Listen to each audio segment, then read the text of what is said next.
Welcome to Short Planetary Geological Essays, narrated by Daniel Hutchinson. The easiest way to appreciate the moderating effect that water and water vapor have on climate is to look at the other planets within our solar system that lack either oceans or an atmosphere. The Moon is about the same distance from the Sun as is the Earth, but obviously, even to the layman, it has no atmosphere and no oceans. Without the moderating effects of oceans and/or an atmosphere, daytime temperatures on the Moon exceed 250 degrees Fahrenheit, and nighttime temperatures sink below in the same amounts within the minus temperatures in degrees Fahrenheit. Observing with a critical thinking mind, the average temperature on Earth is around 61 degrees Fahrenheit. So, it becomes obvious then to be absurdity in the extreme to consistently make unsubstantiated claims that greenhouse gases make the Earth warmer than the Sun alone would make it. To the contrary of all this self-evident absurdity, if the Earth existed without a moderating atmosphere and a ocean, the Sun alone would make the Earth hotter during a 12-hour day and colder during a 12-hour night. In the case of the planet Venus, it is very often cited in the scientific literature and science documentaries as a perfect example of a runaway greenhouse affected planet, a planet sitting next door to us in our neighborhood of the solar system with a 96% CO2 atmosphere and a mean surface temperature of 864.3 degrees Fahrenheit.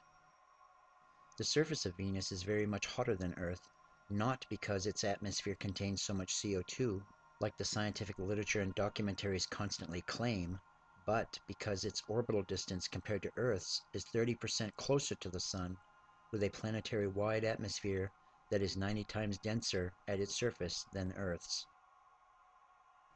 With Venus having a greater mass of atmosphere translates into having much greater adiabatic compression, where heat is generated through atmospheric compression within a high-density atmosphere, which in turn produces much higher surface temperatures.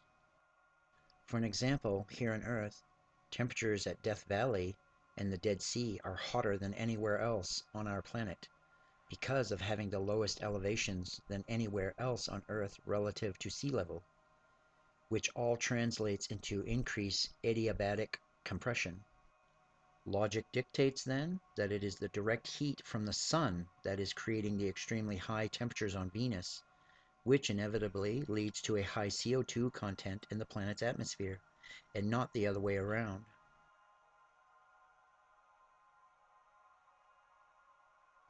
Even before Venus possessed a substantial atmosphere early in its history, the planet was evidently too hot to retain any water within a liquid state. Thus, there was not even a slightest of a chance of Venus coming close to having any ocean or oceans forming on its surface. Without oceans existing on any planet in our solar system to absorb CO2 and sequester it into sedimentary type rocks like limestone, which is a type of rock that is only formed within detrital type rock beds of a saline aqueous environment, scientific logic dictates that virtually all of the CO2 on Venus must reside in its atmosphere. By contrast, here on Earth, 70% of our planet is covered by deep oceans. 99% of the carbon on Earth is sequestered via seawater into limestone.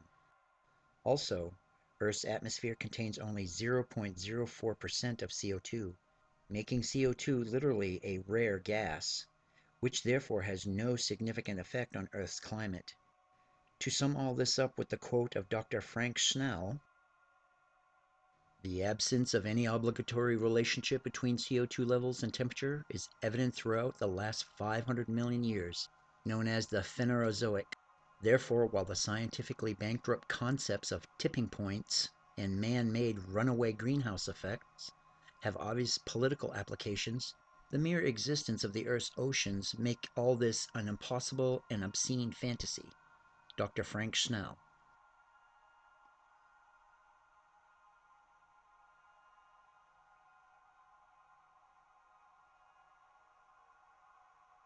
Thank you for watching.